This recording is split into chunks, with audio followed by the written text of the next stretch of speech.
Um dos recursos mais geniais que o InDesign carrega desde a versão CS 5.5 é a capacidade de você estar trabalhando com layouts líquidos, né?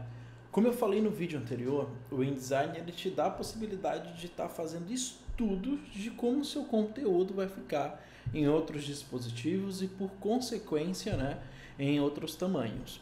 No caso do layout líquido, ele é a capacidade de estar readaptando não só a parte física de uma página, mas como os conteúdos vão acontecer em relação ao seu posicionamento, né, onde eles vão ficar alocados, e o tamanho que eles vão ter. Para que você possa ter acesso ao layout líquido, ele acontece de duas formas. A primeira, e na minha opinião a mais simples e que ajuda bastante, é você trabalhar a partir da ferramenta chamada de Page Tool, que acontece aqui no canto esquerdo. A Page Tool, eu já até comentei para vocês, ela é a ferramenta responsável em estar reestruturando manualmente o tamanho da sua página e a partir disso você conseguir ter uma noção realmente de como o conteúdo e as coisas vão ficar. Ela te mostra que o tamanho que você está colocando, certo? Da maneira muito simples, logo aqui em cima no cabeçalho. Então quando você vai lá e redimensiona a sua página, ele vai te mostrando aqui a maneira que ela vai ficando em altura e largura e também a sua orientação. E logo aqui do lado nós temos o que seria a seleção da regra da página líquida, né? O Liquid Page Rule. O que vai acontecer? Eu vou colocar aqui pra gente alguns objetos, tá? Então, determinei aqui um retângulo, deixar aqui mais ou menos dessa maneira, imagina que seja uma imagem, tá? Vou trabalhar aqui mais ou menos dessa forma, certo? Deixa eu só colocar para ele se alinhar aqui a minha página. Então, deixar aqui mais ou menos dessa maneira. Aqui eu vou simular como se eu tivesse dois conteúdos de texto. Então, trouxe para cá. E aqui já foi. Trabalhando aqui mais ou menos dessa forma, depois a gente faz um layout um pouco mais trabalhado. Você vai perceber que quando você vem com a Page Tool, ele vem dizendo para você que a regra que ele vai estar assumindo é a regra aqui baseada e controlada pela página mestra. Que no nosso caso, como nós já vimos, por padrão, o InDesign ele trabalha sempre com a página mestra A. Para você saber qual a regra ele está assumindo, ao dar duplo clique dentro da página mestra, você vai perceber que ele vai te dizer aqui qual a regra ele está assumindo no momento, que é o controle aqui baseado por objeto. A maneira que ele vai estar reescalonando é baseado por objeto. Basicamente, como eu não configurei esse controle, eu vou redimensionar a minha página e todos os objetos meio que se aproximam, se situando no centro, né, e se agrupando, se sobrepondo.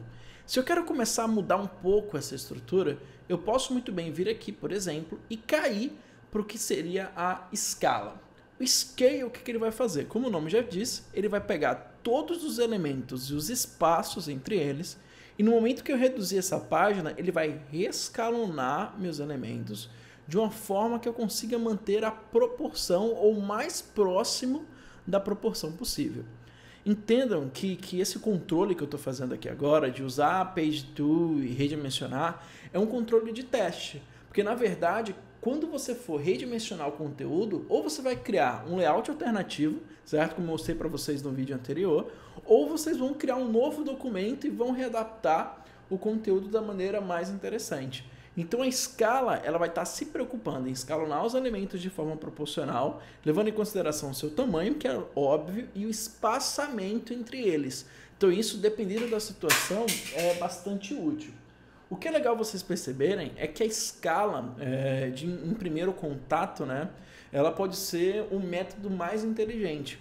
O problema é que você escalonar o objeto de fato, né, o problema que é gerado ao escalonar os objetos de primeira, que quando você trabalha com texto, por exemplo, um texto em sequência, ao escalonar, pode acontecer que ele tenha um tamanho bastante menor do que o original. Isso acaba dificultando um pouco mais a leitura e não te dê um resultado de acesso ao usuário tão interessante. Ou melhor, o usuário não tem acesso ao conteúdo de uma forma tão interessante. Aí ele seja obrigado, por exemplo, no seu dispositivo, em estar dando zoom, em estar reposicionando e tal, então isso não é tão agradável ao leitor, né, ao público em si que vai ter contato com o seu material.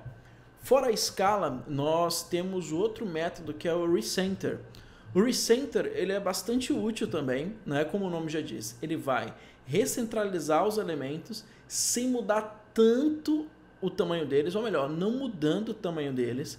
Lembrem que isso vai acontecer, é até legal você usar o recenter quando a mudança não é tão grosseira, não é tão bruta. Então, por exemplo, eu estou utilizando aqui a resolução de 768 por 1024, que é o que o InDesign considera o tamanho do iPad, a resolução do iPad.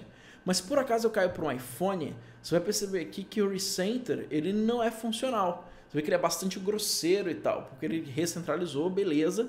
Só que, porém, ele não conseguiu manter a visualização de todos os objetos. Está praticamente inútil esse recurso. Então, no nosso caso, nesse caso em específico, utilizando aqui o iPhone, eu poderia muito bem forçar uma escala. Olha lá, iPhone, ele escalonou. Vou pôr aqui, por exemplo, na vertical, né? Então, forçou e eu já tenho meu conteúdo acontecendo. Só vamos visualizar ele aqui no modo Preview. Olha lá, eu tenho ele adequado certinho aí pra gente. Se eu volto pro iPad, eu já não tenho tanta mudança, né? Eu já consigo trabalhar com ele da maneira um pouco mais útil. Então, basicamente é isso, né? O Scale e o Recenter, eles têm um trabalho bastante agradável, são os mais simples até, vocês vão perceber em relação às outras regras que temos em relação à liquidez da página, as regras de liquidez de página.